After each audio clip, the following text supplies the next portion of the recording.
also, I don't know, voluptuous. Sure, I have really big boobs, I guess, but I am fat, and that's okay. You touched on something which I think is important earlier about healthcare, affordable access to healthcare being, I think you said a human right.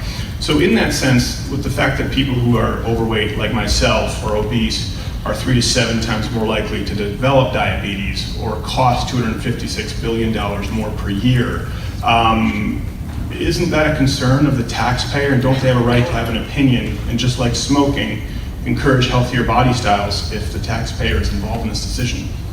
Well, I mean, this is like obviously an incredibly nuanced conversation. I think it starts a lot younger and a lot earlier than by the time anyone has developed some of those issues or gained the weight. I think you can't talk about that without also talking about the food industry and corn subsidies and access to healthcare for prenatal care and early childhood intervention and education. You can't just talk about fat people have diabetes and have more likelihood to end up with diseases that cost the taxpayer without talking about the entire approach to body's health, our access to food, water. Flint, Michigan still doesn't have clean water, hasn't for 3 years. Oh, so Flint, Michigan's tap water made you fat.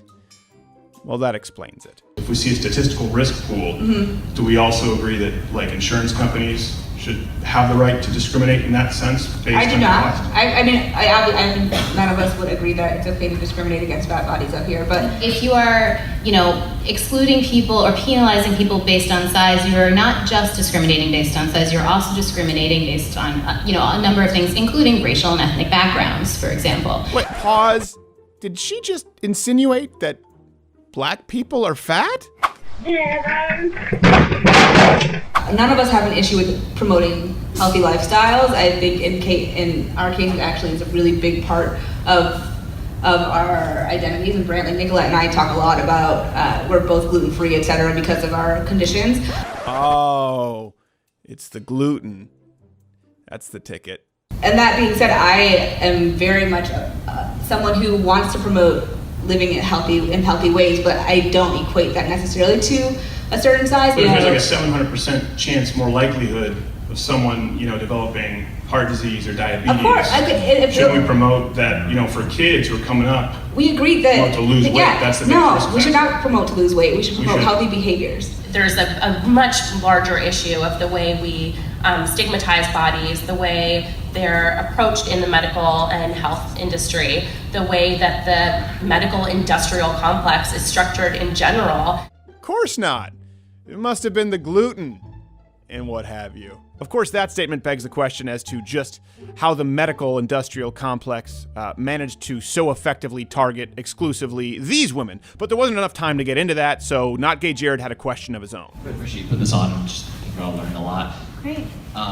Question for you. You talked about some studies, and I'm sure there's probably a lot of studies out there, but there's been several studies that show that when polling men, for instance, this one out of New South Wales in Sydney, the study involved almost 60,000 volunteers rating almost 1,000 variations of the female figure, and what the discovery was that more attractive ones are almost always tall and thinner rather than large and curvy. Question for you is it possible that within fighting the idea of body shaming, there's actually a possibility of shaming natural male biology that prefers thinner, leaner, healthier women? Well, What about I think what about that survey says it's natural male biology and not societal? I think a lot of that is socialized. I think a lot of our preferences are socialized. Were they asking babies? That's something that's really apparent when you go to other cultures and ask their preferences. Like our attraction is so much socialized. Of course it is. But they found that this is actually true across generationally. The idea that men just biologically come out of the womb attracted to thin, tall women is like ridiculous. Was it possible? And also, I am really offended by the two male comments. I mean, it's not surprising to me that the two white males asked those two questions. Can we have this woman's question, please? Yeah. Is it possible that there's No, we're not taking it.